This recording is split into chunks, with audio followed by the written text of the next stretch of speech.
TMC knowledge में आपका स्वागत है। और अब देखते हैं आज इस वीडियो में इकोनॉमिक्स का ये प्रैक्टिस सेट है बीपीएससी टीआरई थर्ड के लिए, यानी कि 3.0 के लिए जो बीपीएससी का एग्ज़ाम होने वाला है। और ये 6 to 8 के लिए है। ऐसे इकोनॉमिक्स के जो प्रश्न हैं ये 6 to 8 या 9, 10 सभी के लिए उपयोगी हो सकता है। तो ये इकोनॉमिक्स का पहला सेट है। और ये आपको बता दें कि इकोनॉमिक्स का ये जो प्रैक्टिस सेट दिया है इस बुक में, तो ये 11वां सेट है। लेकिन 9 दिसंबर 2023 को, यानी कि आप देख सकते हैं कि 9 दिसंबर और 2023 को जो बीपीएससी टीआरई 2.0 का एग्ज़ाम हुआ था, तो उसका ये प्रीवियस पेपर भी है। तो आप ये देख लें कि प्रीवियस पेपर कैसा आया था इकोनॉमिक्स का, उसी आधार पे आपको अपनी तैयारी को रखना भी है। तो बीपीएससी टीआरई थर्ड का ये प्रैक्टिस सेट है, लेकिन ये बीपीएससी टीआरई 2 का प्रैक्टिस सेट भी है। तो आइए देखते हैं। और इसका पहला प्रश्न देखते हैं यहाँ से कि इसका पहला प्रश्न है कि शिशु मृत्यु दर है। ये देखना है कि शिशु मृत्यु दर क्या है। आपके ऑप्शन आपके सामने हैं। तो शिशु मृत्यु दर आप जानते हैं कि किसी विशेष वर्ष में पैदा हुए 1000 जीवित बच्चों के अनुपात के रूप में 1 वर्ष की आयु से पहले मरने वाले बच्चों की संख्या शिशु मृत्यु दर कहलाता है। तो ये पहला ऑप्शन इसके लिए सही है कि उस विशेष वर्ष में पैदा हुए 1000 जीवित बच्चों के अनुपात के रूप में 1 वर्ष के आयु से पहले मरने वाले बच्चों की संख्या जो है, तो ये शिशु मृत्यु दर कहलाता है। ऐसे वर्ष 2023 में भारत में शिशु मृत्यु दर जो है प्रति 1000 में, ये अगर प्रति 1000 पर बात करें तो वो रहा था 26.62 ये रहा था। जबकि इस तरीके से अगर राष्ट्रीय परिवार स्वास्थ्य सर्वेक्षण के अनुसार भारत में प्रजनन जो दर है वो 2.8 है, यानी कि जो टोटल फर्टिलिटी रेट होता है वो 2.1 है, तथा बिहार में 3.0 है ये। तो इस तरीके से पहला ऑप्शन इसका सही है। और इसके बाद देखिए यहाँ से दूसरा प्रश्न है। आप देख सकते हैं यहाँ पे ये दिखा भी रहा है कि जो एग्ज़ाम हुआ था 9 दिसंबर 2013 को बीपीएससी टीआरई 2 के लिए, तो उसका ये पेपर है। तो अब देखिए इसका अगला प्रश्न है इसमें कि देश की कुल आय को उसकी जनसंख्या से विभाजित करने पर प्राप्त आय को क्या कहते हैं। देश की जो कुल आय है और उसकी टोटल जनसंख्या से जो भाग करते हैं, तो जो शेषफल जो प्राप्त होता है उससे हम, यानी कि उसे प्रति व्यक्ति आय कहा जाता है। और ये ऑप्शन सी में दिया हुआ है, सही इसका जवाब है। यानी कि प्रति व्यक्ति आय निकालने के लिए आप राष्ट्रीय आय में कुल जनसंख्या से भाग ले सकते हैं। और आप जानते हैं कि 1868 में सबसे पहले दादा भाई नौरोजी ने प्रति व्यक्ति आय प्राप्त किया था। और उस समय जो है 1868 में दादा भाई नौरोजी ने सबसे पहले भारत में प्रति व्यक्ति राष्ट्रीय आय निकाला था और वार्षिक निकाला था। और उस समय वो कितनी थी, तो 20 रुपये प्रति, यानी कि वार्षिक था, यानी कि 20 रुपया उसमें अनुमानित किया गया था। नेक्स्ट प्रश्न है कि यूएनडीपी, देखिए यहाँ से दिया हुआ है कि यूएनडीपी द्वारा प्रकाशित मानव विकास रिपोर्ट में देशों की तुलना किस आधार पर की गई है। और आप देख सकते हैं कि इसमें जो देश की तुलना की गई है वो 3 आधार पर की जाती हैं। एक होता है कि लंबा स्वस्थ जीवन, यानी कि जीवन प्रत्याशा। दूसरा होता है कि शिक्षा की उपलब्धि। और तीसरा है जीवन स्तर, यानी कि प्रति व्यक्ति आय कितनी है। तो इन 3 आधार पे, यानी कि प्रति व्यक्ति आय, लोगों का शिक्षा का स्तर, और एक जो है ये इसमें दिया हुआ है कि स्वास्थ्य की स्थिति क्या रहती है, यानी कि तीनों ही उसके लिए सही हैं। यानी कि उपयुक्त में से एक से अधिक इसके लिए सही जवाब होगा। और नेक्स्ट प्रश्न है कि वर्तमान और भावी पीढ़ियों के लिए प्राकृतिक संसाधनों को बनाए रखकर आर्थिक विकास करना क्या कहलाता है। तो ये जो है कि इसी को सतत विकास के नाम से जाना जाता है। सतत विकास का मतलब होता है कि वर्तमान में हम प्राकृतिक संसाधनों का उपयोग इस तरीके से करें ताकि आने वाली भावी पीढ़ियों के लिए भी हम कुछ संसाधनों को बचाएं और उनके भविष्य को ध्यान में रखकर ही हम अपना आर्थिक विकास करें। और इस तरीके को हम कह सकते हैं कि ये जो है कि सस्टेनेबल डेवलपमेंट है, यानी कि सतत विकास कहा जाता है उसको। और इसका नेक्स्ट प्रश्न है, और इसके बाद से नेक्स्ट प्रश्न है कि 6 से 10 आयु वर्ग के कुल बच्चों में से स्कूल जाने वाले बच्चों के अनुपात प्रतिशत को क्या कहते हैं। ये देखिए काफ़ी एक टिपिकल भी प्रश्न लग रहा है कि 6 से 10 आयु वर्ग के जो बच्चे हैं, तो कुल बच्चों में से स्कूल जाने वाले बच्चों के अनुपात प्रतिशत को कहा जाता है, यानी कि शुद्ध उपस्थिति का अनुपात कहा जाता है।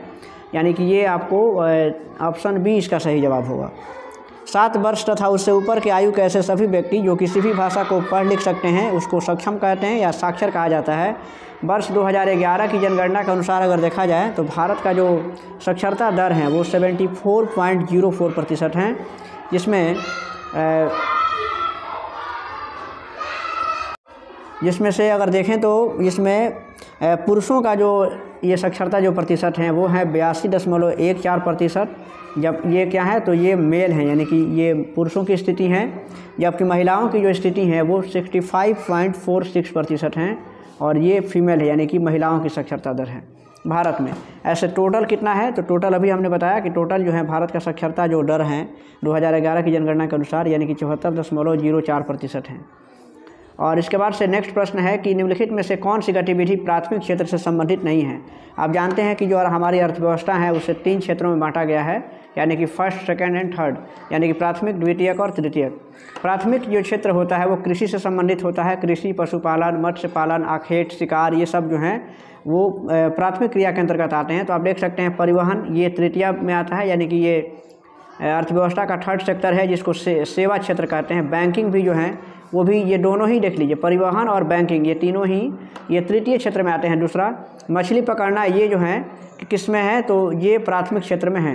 लेकिन यहाँ पे सवाल पूछ रहा है कि प्राथमिक क्षेत्र से संबंधित कौन नहीं है, तो इस हिसाब से हो जाएगा कि इसमें से इसका सही जवाब होगा कि देखिए ये परिवहन भी प्राथमिक क्षेत्र से नहीं है और बैंकिंग भी प्राथमिक क्षेत्र से नहीं है। ये किन क्षेत्र से हैं तो ये तीसरे क्षेत्र से हैं, यानी कि तृतीय क्षेत्र से हैं, जिसमें संचार और सेवा को शामिल किया गया है। तो इस तरीके से इसका सही जवाब हो जाएगा उपयुक्त में से एक से अधिक, यानी कि बैंकिंग और परिवहन ये दोनों जो हैं वो प्राथमिक क्षेत्र से संबंधित नहीं है। इस हिसाब से हो जाएगा एक से अधिक। नेक्स्ट प्रश्न है कि 2011 की जनगणना के अनुसार बिहार में निम्नलिखित में से किस जिले में ग्रामीण साक्षरता दर सबसे अधिक है, ये बताना है। ग्रामीण साक्षरता दर सबसे ज़्यादा किस जिले में है, और इसका सही जवाब है कि रोहतास और औरंगाबाद। इन दोनों ही जिलों में ग्रामीण साक्षरता दर सबसे ज़्यादा है। और इसमें देख सकते हैं कि रोहतास में ग्रामीण साक्षरता दर जो है वो कितना है तो 72% के से ज़्यादा है, जबकि वहीं अगर देखा जाए तो रोहतास में ग्रामीण जो है कि 72% है, जबकि नगरीय साक्षरता दर जो है वो हैं 78%। और इस तरीके से इसमें पुरुष साक्षरता दर जो है रोहतास में देखा जाए तो 73% है, और उसमें पुरुष साक्षरता दर 82% और महिला जो है कि 62% है। जबकि उसी तरह से अगर औरंगाबाद ज़िले की बात करें तो औरंगाबाद में भी ग्रामीण साक्षरता दर जो है कि 69% है और नगरीय जो है कि 79% है। इस तरीके से इन दोनों ही ज़िलों में ग्रामीण साक्षरता दर सबसे ज़्यादा है, और इसका सही जवाब ऑप्शन ए में दिया हुआ है, रोहतास और औरंगाबाद। और आपको बता दें कि बीपीएससी टीआरई 2 के लिए जो हमने प्रैक्टिस सेट कराया था, आप हमारे प्लेलिस्ट में जा करके उन्हें देख सकते हैं। और इसी टाइप के यानी कि रुक्मिणी पब्लिकेशन का भी वो भी सब बुक था, और उसमें कम से कम हमको लगता है कि 16 जो प्रैक्टिस सेट हैं वो 6 to 8 के लिए हैं, और जो 11 जो सेट हैं यानी कुल 44 सेट जो हैं वो हिस्ट्री, ज्योग्राफी, इकोनॉमिक्स और पॉलिटी के हैं। तो वहाँ पर भी सेम इसी टाइप के क्वेश्चन थे। आपको ये नहीं देखना है कि ये बीपीएससी टीआरई 2 का है या 3 का है, आखिर प्रश्न तो वही है ना। तो ये सभी जो है कि जानकारी के लिहाज से काफ़ी अच्छा है। आप हमारे प्लेलिस्ट में जा करके उन सभी वीडियोज़ को देख सकते हैं। बीपीएससी टीआरई 2 के नाम से सारा प्लेलिस्ट बना हुआ है, और ये बीपीएससी टीआरई 3 का जो भी प्लेलिस्ट हैं सब एक ही प्लेलिस्ट में भी हैं, विषयवार उसको अलग नहीं किया गया है। और इसका जो PDF है वो भी आप देख सकते हैं। हमने बताया था कि इसी वीडियो के डिस्क्रिप्शन में टेलीग्राम चैनल का लिंक भी मिल जाएगा इसको आपको, और वहाँ से आप हमारे इसका PDF ले सकते हैं। नेक्स्ट प्रश्न यहाँ से है कि निम्नलिखित में से कौन सा असंगठित क्षेत्र के अंतर्गत नहीं आता है। असंगठित क्षेत्र के अंतर्गत कौन नहीं आता है, आप देख सकते हैं, ऑप्शन आपके सामने हैं। और सही जवाब है कि विद्यालय में एक जो पढ़ाती हुई अध्यापिका हैं उसको असंगठित क्षेत्र के अंतर्गत नहीं आता है। संगठित क्षेत्र में कर्मचारियों की नौकरी की सुरक्षा होती है। संगठित क्षेत्र में कर्मचारियों को और सामाजिक सुरक्षा भी मिलती है। तो इस तरीके से देखिए, अगर वहीं बात करें कि असंगठित क्षेत्र की बात करें हम, तो असंगठित क्षेत्र में क्या होता है कि कर्मचारियों को कार्य और नौकरी की सुरक्षा नहीं होती है, ठीक है। और संगठित क्षेत्र के कर्मचारियों को सामाजिक सुरक्षा और अन्य सुविधाएं भी प्राप्त नहीं होती हैं। इस तरीके से इसका ऑप्शन इसमें ए सही दिया हुआ है कि ऋण की शर्तों को में संपार्श्विक सहित शामिल हैं। ये बताना है कि कौन सा है। ऋण की शर्तों में संप्राशिक जो सहित जो निम्नलिखित इसमें शामिल होते हैं। देखिए पहला है कि जैसे मान लेते हैं कि जैसे ब्याज दर है, आवश्यक कागजात यहाँ पे हैं, जैसे ब्याज दर आवश्यक जो है ये कागजात होते हैं, उसके साथ साथ समर्थक ऋणाधार भुगतान के तरीके, उसमें सबको शामिल किया जाता है। यानी कि इस तरीके से उपयुक्त में से एक से अधिक इसके लिए सही जवाब है। और इसके बाद आप देख सकते हैं इसका अगला प्रश्न है यहाँ से। देखिए ऋण की शर्तों में एक ऋण अवस्था ऋण व्यवस्था से दूसरी ऋण व्यवस्था में काफ़ी अंतर आ जाता है। ऋण की शर्तें उधारदाता और कर्जदार की प्रकृति पर भी निर्भर करती हैं।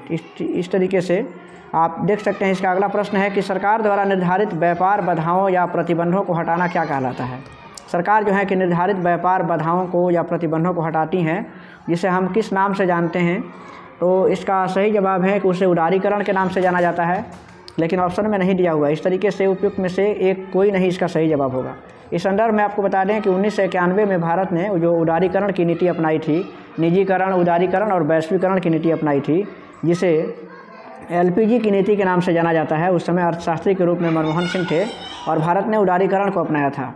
इसमें यही किया गया था कि जो भी व्यापार पे या व्यापार के क्षेत्र में जो भी बाधाएं थी, जो लाइसेंस और कोटा का जो प्रतिबंध था, उस सबको हटा दिया गया था। इस तरीके से उपयुक्त में से कोई नहीं इसका सही जवाब होगा, जबकि इसके लिए एक शब्द होता है उदारीकरण, वो इसका आंसर है। और इसका नेक्स्ट प्रश्न यहाँ से देखते हैं। अब यहाँ से अगला प्रश्न है कि निवारण पाने के उपभोक्ता अधिकार के अंतर्गत आता है। निवारण पाने के उपभोक्ता अधिकार के अंतर्गत कौन आता है, ये देखना है। तो आप यहाँ से देख सकते हैं, इसका सही जवाब यहाँ पे दिया हुआ है। लेकिन निवारण पाने के उपभोक्ता अधिकार के अंतर्गत जो हैं, उसमें अनुचित व्यापार कार्य प्रणाली के विरुद्ध अधिकार होता है, शोषण के विरुद्ध अधिकार दिया गया है, सेवा प्राप्त करना या जारी रखने या उसे न रखने का भी अधिकार होता है, दोषपूर्ण वस्तुओं के स्थान पर दूसरी वस्तुएं पाने का भी अधिकार रहता है। यहाँ पे देख सकते हैं कि ये सभी जो हैं कि ये इसमें से ऑप्शन सही दिए हुए हैं, यानी कि एक से अधिक जवाब इसके लिए सही हैं। इस तरीके से उपयुक्त में से एक से अधिक इसका सही जवाब होगा। आपको ये बता दें कि धोखाधड़ी को रोकने के लिए और उपभोक्ताओं के साथ जो भी धोखाधड़ी हो जा रहा था मार्केट में, तो उसको रोकने के लिए भारत सरकार ने उपभोक्ता संरक्षण अधिनियम लागू किया था 1986 में।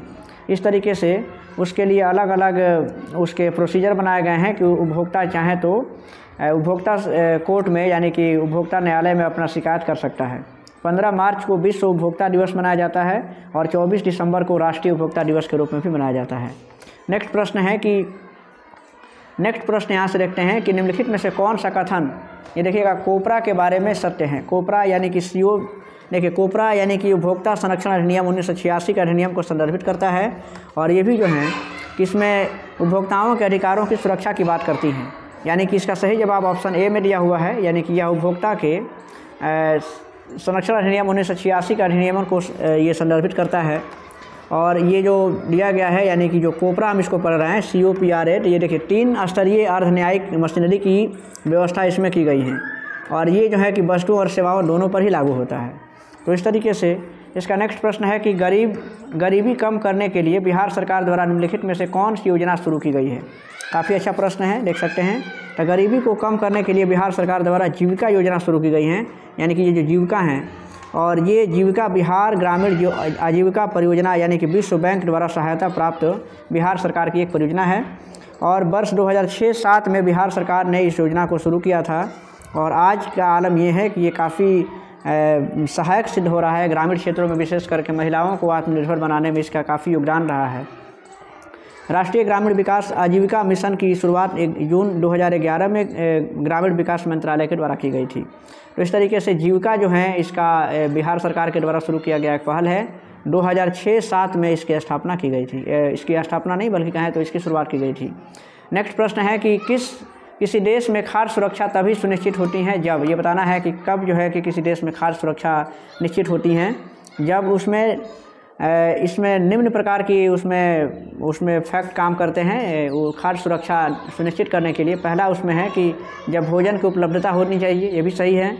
उसके बाद से अभिगम्यता भी होनी चाहिए और ये सामर्थ्य तो होना ही चाहिए, सामर्थ्य या वहनीयता का भी होना चाहिए। यानी कि इस तरीके से इसमें भी ऑप्शन डी सही है, यानी कि उपयुक्त में से एक से अधिक इसके लिए सही जवाब हो रहे हैं। नेक्स्ट है कि अंत्योदय अन्न योजना जुड़ी है, बताना है किससे। अंत्योदय योजना जो है कि सार्वजनिक वितरण प्रणाली से जुड़ी हुई है और भारत सरकार ने 25 दिसंबर यानी कि 25 दिसंबर और 2000 को ये योजना शुरू की थी। 25 दिसंबर 2000 को मध्याह्न भोजन योजना, इसमें आप एक देख सकते हैं कि इसको ज़रा सा फिर से सुन लीजिए। अंत्योदय योजना की शुरुआत जो हुई थी वो 25 दिसंबर 2000 को हुई थी, जबकि जो मध्याह्न भोजन योजना है वो 1995 में शुरू की गई थी केंद्र सरकार के द्वारा। तो ये किससे जुड़ी हुई है ये बताना है। तो आपको बता दें कि ये ये जुड़ी हुई हैं यानी कि सार्वजनिक वितरण प्रणाली से। देखिए यहाँ ऑप्शन बी में दिया हुआ है, पहले भी मैंने बताया यहाँ पे।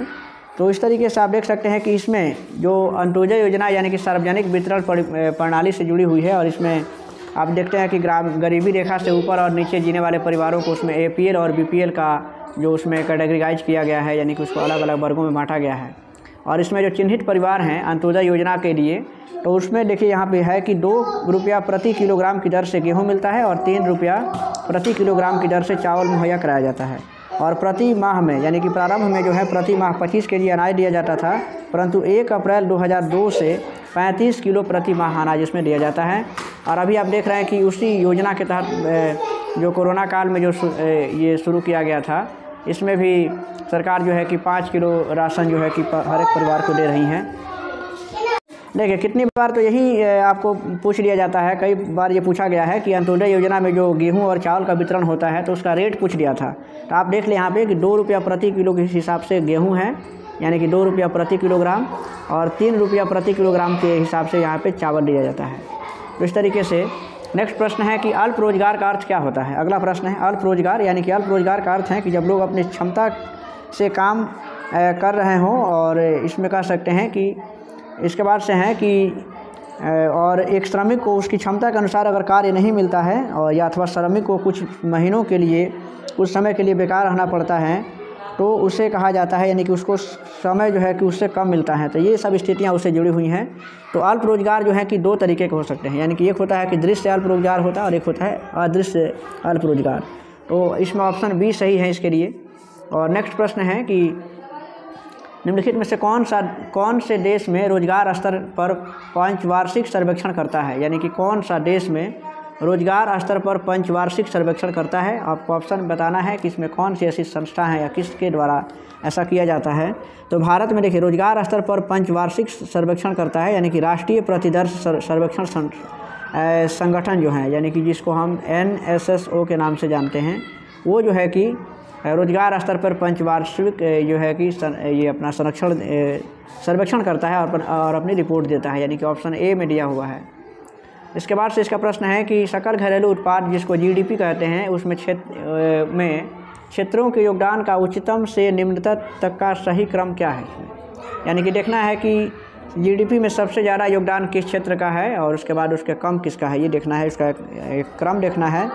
तो उसमें देखिएगा कि इसका सही जवाब है, देखिए इसमें तृतीय क्षेत्र का निर्माण सबसे ज़्यादा है, क्योंकि सेवा क्षेत्र है वो निर्माण क्षेत्र है, और उसके बाद से कृषि क्षेत्र, यानी कि भारत में कृषि क्षेत्र का योगदान GDP में बहुत ही कम है। ठीक है, आप देख सकते हैं कि भारत में GDP में सेवा क्षेत्र का योगदान जो है कि वो कितना है, तो ये कम से कम 53% से भी ज़्यादा है, 53.6% है। द्वितीय क्षेत्र का निर्माण ये जो योगदान है वो 31% है, जबकि तृतीय क्षेत्र का योगदान मात्र 17% है।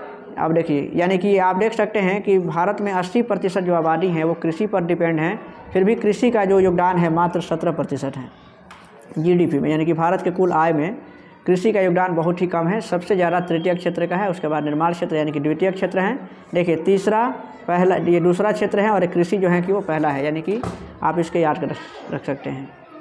इसके बाद आइए देखते हैं, अब इसका नेक्स्ट प्रश्न है। यहाँ पे देख सकते हैं कि वैश्वीकरण की क्रिया को सुगम बनाया है किसने। वैश्वीकरण की प्रक्रिया जो हुई, यानी कि विश्व की एक अर्थव्यवस्था दूसरे अर्थव्यवस्था से जुड़ गई, उसमें उसको कौन सी प्रक्रिया सुगम बना दिया है, किसने सुगम बनाया है, ऐसा क्या हुआ। तो आप जानते हैं कि वैश्वीकरण की प्रक्रिया को व्यापार और निवेश की जो नीति हैं उसने वैश्वीकरण को यानी कि आसान बना दिया, सुगम बना दिया, क्योंकि 1991 में भारतीय अर्थव्यवस्था को वैश्वीकरण प्रदान करने के लिए प्रमुख कदम उठाए गए थे, और भारत में उदारीकरण जो हुआ था, यानी कि उदारीकरण के जनक डॉक्टर मनमोहन सिंह को माना जाता है। तो इस तरीके से नेक्स्ट प्रश्न है यहाँ पे कि बहुराष्ट्रीय कंपनियों द्वारा भूमि, भवन आदि जैसी संपत्ति खरीदने के लिए खर्च किया गया धन क्या कहलाता है। तो इसमें इसको विदेशी निवेश कहा जाता है, यानी कि सही जवाब इसके लिए ऑप्शन सी दिया हुआ है। नेक्स्ट प्रश्न यहाँ से देख सकते हैं कि एक परिसंपत्ति जिसे उधारकर्ता ऋणदाता की पुनर्भुगतान गारंटी के रूप में उपयोग करता है, उसे क्या कहा जाता है। ये देख सकते हैं प्योर जो है कि इकोनॉमिक्स के सभी प्रश्न हैं, तो उसे जो है कि संपार्श्विक कहा जाता है, यानी कि ऑप्शन सी में दिया हुआ है। अब यहाँ पे देख सकते हैं कि वह परिसंपत्ति उधारकर्ता के डिफ़ॉल्ट के खिलाफ ऋणदाता की सुरक्षा के रूप में भी काम करता है। तो इस तरीके से अगला प्रश्न है कि वस्तु विनिमय प्रणाली, जिसको बार्टर सिस्टम कहा जाता है अंग्रेजी में, तो उसमें निम्नलिखित में से कौन सत्य नहीं है। वस्तु विनिमय प्रणाली जो प्राचीन समय में हुआ करती थी, जब लोगों के पास मुद्रा, या हम कहें कि हमारे देश में जब मुद्रा का प्रचलन नहीं था, तो उस समय लोग जो है कि वस्तु विनिमय प्रणाली यानी कि वस्तुओं से अदला बदली करके अपने आवश्यकताओं की पूर्ति करते थे। उस संदर्भ में देखना है कि कौन सा कथन सही नहीं है। देखिए, विनिमय के माध्यम के रूप में धन की उपलब्धता है, क्योंकि ये गलत है। उस समय धन था ही नहीं, अगर धन होता तो फिर ये वस्तु विनिमय प्रणाली होता ही नहीं। तो इस तरीके से इसका सही जवाब ऑप्शन ए में दिया हुआ है, यानी कि ये सही नहीं है। नेक्स्ट प्रश्न यहाँ से देखते हैं कि ऋण के औपचारिक स्रोतों के कामकाज की निगरानी किसके द्वारा की जाती है। और इसका सही जवाब है कि भारतीय रिजर्व बैंक के द्वारा जो है कि ऋण के औपचारिक स्रोतों के कामकाज की निगरानी की जाती है। और आप जानते हैं कि भारतीय रिजर्व बैंक की जो स्थापना है वो 1 अप्रैल 1935 को हुई थी, और आरबीआई का जो ये राष्ट्रीयकरण जो हुआ था 1 जनवरी 1949 को हुआ था। इसके बाद इसका प्रश्न है, यहाँ से देख सकते हैं कि बिहार की विकास दर के बारे में कौन सा कथन गलत है, ये देखना है। तो बिहार के विकास दर के बारे में देखना है कि कौन सा कथन गलत दिया हुआ है। तो देख सकते हैं इसमें कि देखिए, इसमें एक से अधिक जो कथन है वो आप इसको अगर ठीक से देखेंगे, इसको पढ़ेंगे तो ऐसा लगेगा कि अब इसमें देखिए, जैसे इसमें दिया है कि इसमें देखिए वित्तीय वर्ष 2021-22 के दौरान राष्ट्रीय विकास दर 8.68% था, जबकि बिहार की विकास दर इस अवधि में मात्र 10.98% रहा, यानी कि 10.98%। उस हिसाब से फिर है कि इसी अवधि में बिहार का विकास दर राष्ट्रीय विकास दर से 2.3% यानी कि 2.30 ये ज़्यादा रहा था बिहार का। और इस अवधि में भारत में बिहार से अधिक विकास दर केवल आंध्र प्रदेश और राजस्थान का था बस। तो इस तरीके से इसमें देखते हैं कि एक से ज़्यादा जो कथन है वो गलत है इस संदर्भ में बिहार के विकास दर के बारे में। और इसके बाद नेक्स्ट प्रश्न है कि इसमें बताना है कि किसका जो अर्थ है कि किसी खाद्य पदार्थ में कोई अन्य पदार्थ मिलाकर उसकी गुणवत्ता को कम किया जाता है।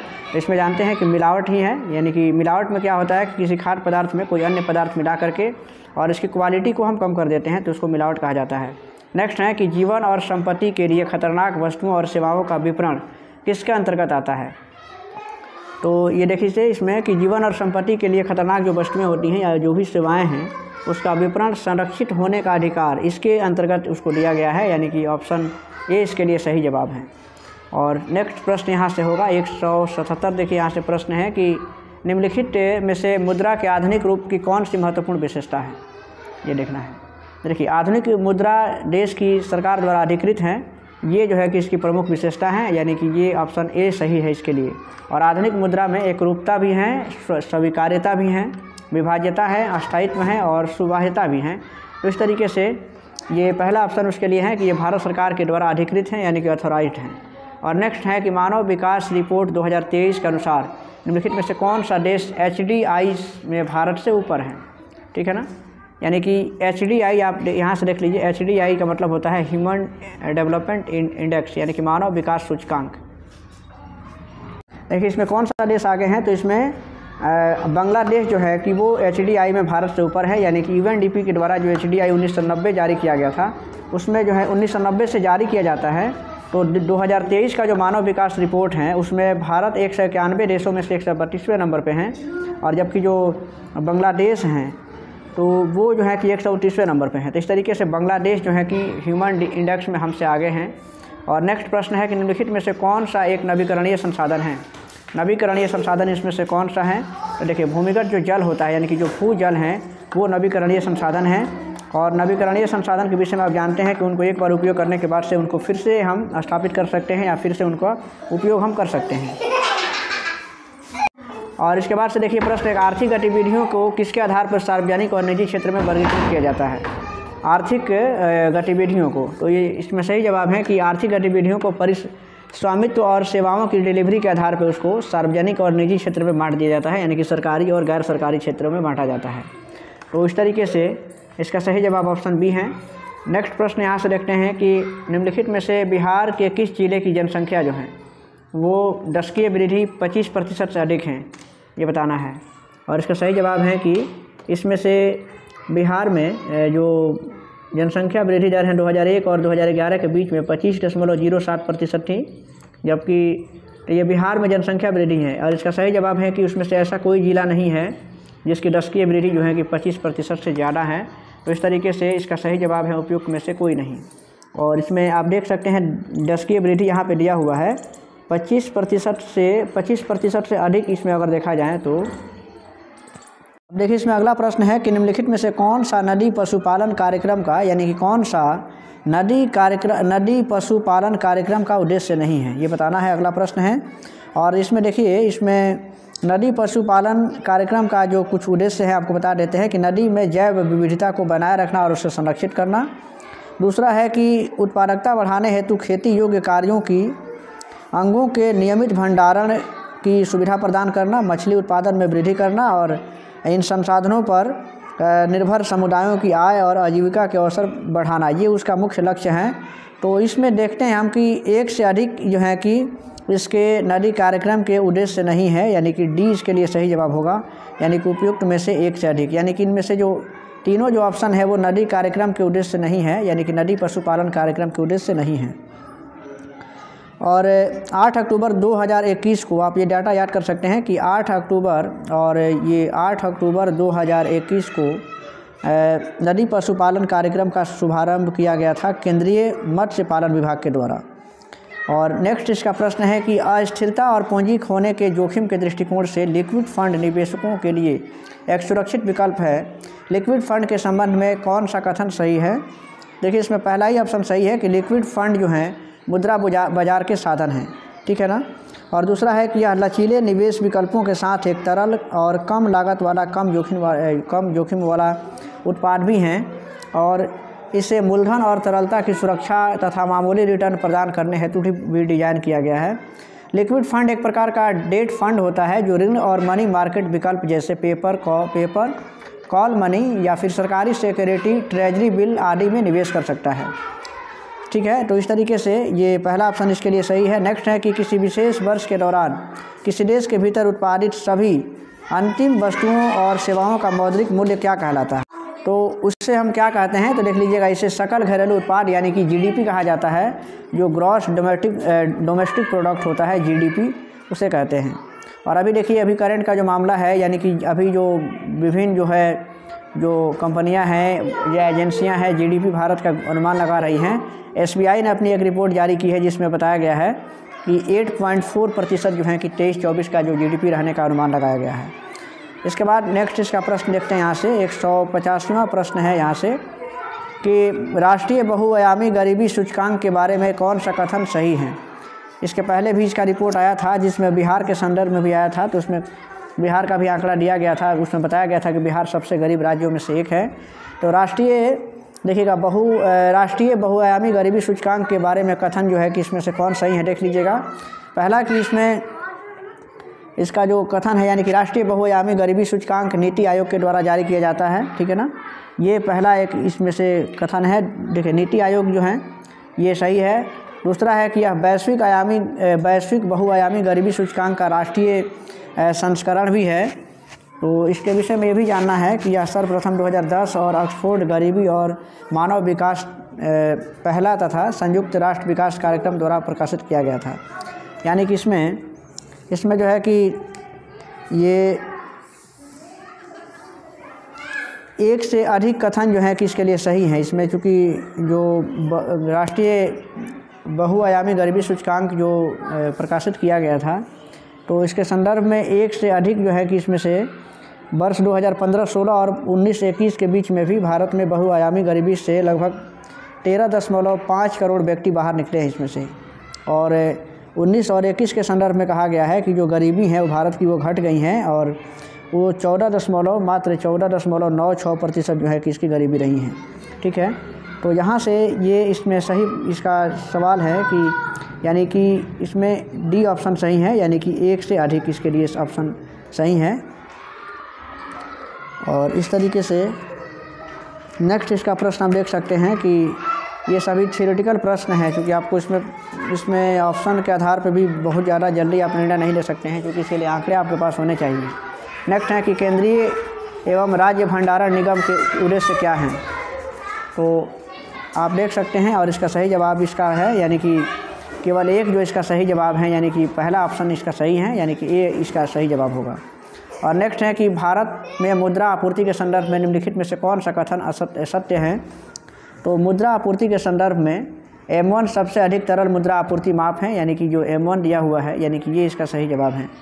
और देखिए, मुद्रा आपूर्ति की सभी अवधारणाओं में M1 मुद्रा जो पूर्ति का संकुचित तथा सबसे महत्वपूर्ण मापक माना गया है, जबकि जो M3 हैं वो मुद्रा का व्यापक मापक हैं। M1 सबसे तरल तथा M4 सबसे कम तरल ये मापक हैं। तो इस तरीके से इसका ऑप्शन सी सही दिया है।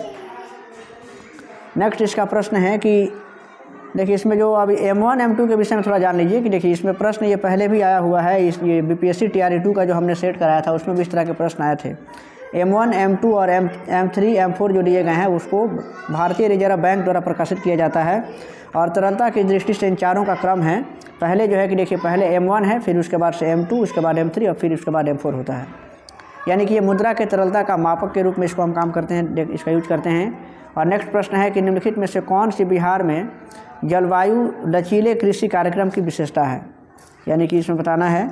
और इसका सही जवाब है कि इसमें ये बिहार में जलवायु लचीले की कृषि कार्य की विशेषताएं जो हैं, यानी कि विकसित फसल कैलेंडर के अनुसार फसलों की समय पर योजना के आधार पर फसल प्रणाली का परिचय देना है, जल पोषण और खरपतवार के लिए सर्वोत्तम प्रबंधन भी करना है, उपलब्ध मिट्टी, ये सब जो दिया हुआ है कि उपलब्ध मिट्टी और जलवायु परिस्थितियों के अनुसार व्यवहार्य फसल विविधीकरण।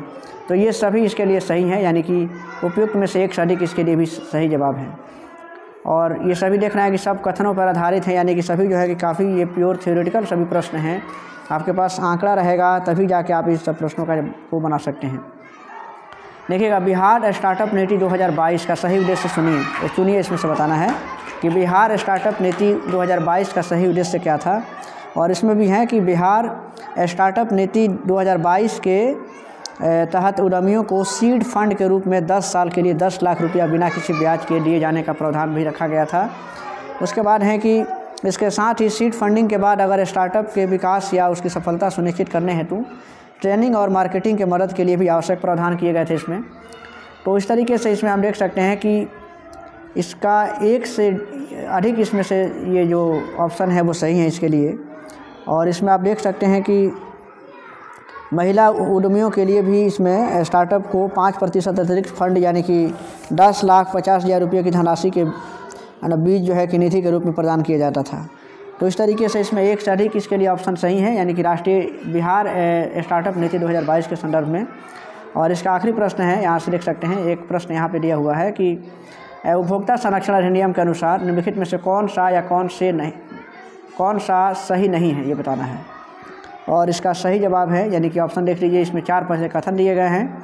और इसमें ऑप्शन सी, यानी कि इसका जो विकल्प 3 है, सही उत्तर इसमें से जो है कि ये देखिए, इसमें जो जिला फोरम के 4 सदस्य होंगे, जैसा कि इसमें प्रावधान रखा गया है कि उपभोक्ता संरक्षण अधिनियम की धारा 10 में कहा गया है कि प्रत्येक जिला फोरम में जज की योग्यता वाले एक अध्यक्ष और 2 अन्य सदस्य होंगे, और उनमें से महिला सदस्य का होना अनिवार्य है। और प्रत्येक की जो नियुक्ति होती है उसमें 5 वर्षों के लिए होगी। और इस तरीके से इसमें ये सही है कि जिला उपभोक्ता फोरम के संदर्भ में कि उसमें 4 सदस्य होंगे, यानी कि केवल ऑप्शन 3 सही है। तो इस तरीके से आपने देखा कि ये इकोनॉमिक्स का ये प्रैक्टिस सेट था, जो प्रीवियस ईयर BPSC TRE2 का पेपर भी है, जो यही पेपर आया हुआ था BPSC TRE2 में। इसके बाद और 10 प्रैक्टिस सेट है इकोनॉमिक्स के, उसको जल्द ही अपलोड करने का प्रयास किया जाएगा। आप देखते रहें, और वीडियो अच्छा लगे तो उसे शेयर कीजिएगा, और उस चैनल पर नए हैं तो उसे सब्सक्राइब भी कीजिएगा।